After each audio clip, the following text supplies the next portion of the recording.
So previously on an episode of Finding Fast, Kendra and I went to Pompano Beach, Florida to Fitzgibbon Performance, where we drove a Lamborghini Huracan that was supercharged. Great car, but we just determined, given our parameters, it was just going to be too expensive. And as soon as we get back from our test drive, very timely, we get a call from the good folks over at Ferrari of Central Florida, and they want us to come to the Amelia Island Concours d'Elegance to test drive the new V12 Lusso. So the predecessor to the Lusso is actually the FF. Now the FF is one of the most unique cars ever built, bar none. It's a very large machine. It's a four-seater, which is interesting for a Ferrari, as they don't have very many. And the Lusso took that styling and actually built on it, and it is a better looking car. I love the details of the tail lights. They remind me of the ones in the 488, so you'll see that those are some generational tie-ins that Ferrari does. So all the cars are going to have similar design cues to them. Now this thing's an absolute monster. It has a naturally aspirated 680 horsepower V12 under the hood, and that's a lot of fun. It also has a 7-speed manual, which, you know, paddle shifted manual. Don't even concern yourself with the electronics. Just look at the fit and finish of it. It's unbelievable, but very artsy, very edgy, and very, very contemporary, very avant-garde. I mean, they're looking way into the future with this car, not just a year down the road.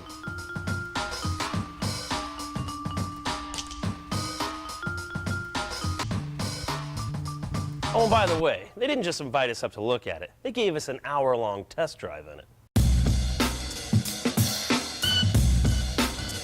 So my first introduction to it is going like 2 miles an hour around all these people and these security guys, seeing this menacing monster coming at them. So they're instantly on the defensive, you know, like, slow down. I'm not even in gear, man. I'm barely rolling, not to mention I'm behind this old Porsche that's stinking up the joint. Luckily, this Porsche in front of us is a little gassy. It stinks. Yeah, a little bit. Old cars are beautiful, but to drive them sometimes, it's like, you know, I heard some stuff dying out here, not starting, and I have this joke around the shop with the guys I work with. I'm like, oh yeah, old cars are great, aren't they? Always, you know, uncomfortable, dying, smelly. I was ready to rip. We're at the Amelia Island Concours d'Elegance in a Ferrari. That's just the stuff of legends.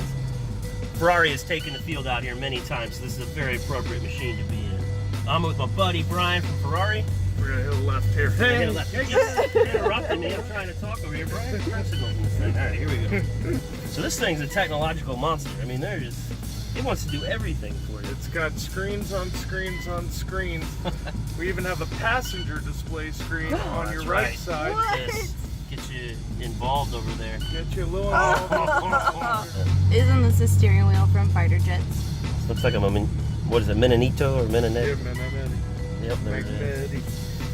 Yes, the steering wheel from fighter jets. And they designed the steering wheel, it's like an F1 car. Everything wants to be centralized. So if you look, you have your turn signals right from the steering wheel. Yeah. So really your hands don't have to leave the wheel at all. You have your headlights from there, your Let's automatic show wipers. everybody how to use a turning signal. Oh yeah, because they don't know. Yeah. Finally, we get out on the open road, and instantly this car just made the world shrink. If I wanted to get to a destination, all I had to do is hit the go pedal, and it just vacuumed everything right up to me. Wonderful, wonderful car. The sounds are awesome. It's a really cool thing to think that you wouldn't really have to even put exhaust on these. They got them dialed in now.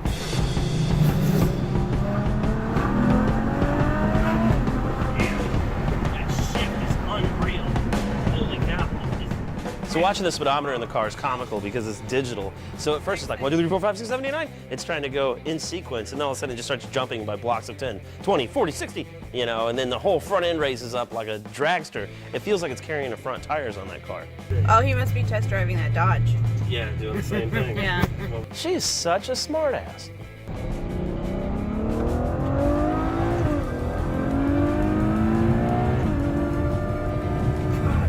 So when I hit the gas, the nearest thing I can compare it to, that people will relate to, I think, is a Hayabusa motorcycle. Whereas some motorcycles, you're waiting for the power band to come into play, you know, and that's the same way with a lot of cars. But this, there's power everywhere. Man.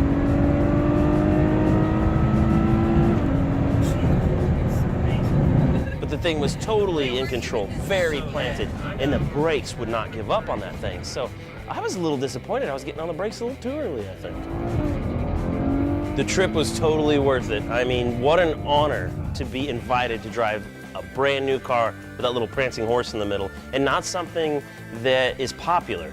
A very exclusive, very expensive, very cool machine that only certain people get to drive, and we're lucky enough to be one of them. And speaking of exclusive, the place we were at, the Amelia Island Concours d'Elegance, has some of the most exclusive and rare cars in the world. We're talking some of them tens of millions of dollars all the way to just priceless. And you'll get to see those on the next Finding Fast.